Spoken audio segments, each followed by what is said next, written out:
खबर शामिल करते हैं शोबिज़ नगर से। पाकिस्तानी अदाकार इमरान अब्बास और उशना शाह ने यूट्यूबर्स की जानिब से करवाई गई अपनी शादी के स्कैंडल को मज़ीद मजाक बना दिया। गुज़श्ता रोज़ से इमरान अब्बास और उशना शाह अपनी झूठी शादी की खबर पर मजाक कर रहे हैं। ऐसे में उशना शाह ने मज़ीद उसको नया रंग दे दिया।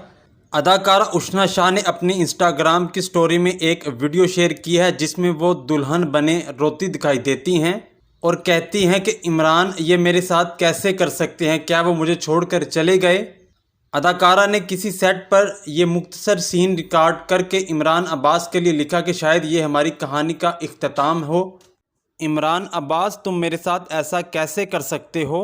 उन्होंने ये भी लिखा कि लोगों, अब आपसे किसी दूसरे स्कैंडल में मिलते हैं। इस मुख्तसर वीडियो पर इमरान अब्बास भी तबसरा किए बगैर ना रह सके और रद्द अमल में कहका लगाते हुए लिखा कि आपने मुझे शदीद हंसने पर मजबूर कर दिया है।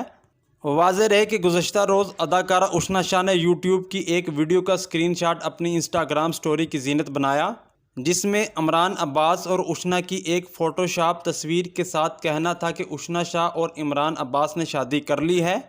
उशना शाह ने स्क्रीनशॉट पर इमरान अब्बास को टैग करते हुए लिखा कि मुबारक हो आपको बहुत बहुत। उशना शाह की स्टोरी के जवाब में इमरान अब्बास ने लिखा कि और उशना, हम शादी की इतनी जल्दी में थे कि एक दूसरे को बताना ही भूल गए। वाज़ेह रहे कि यह पहली मर्तबा नहीं हुआ, इससे कबल भी इमरान अब्बास अपनी शादी की अफवाहों पर ऐसे ही रद्द अमल देते आए हैं।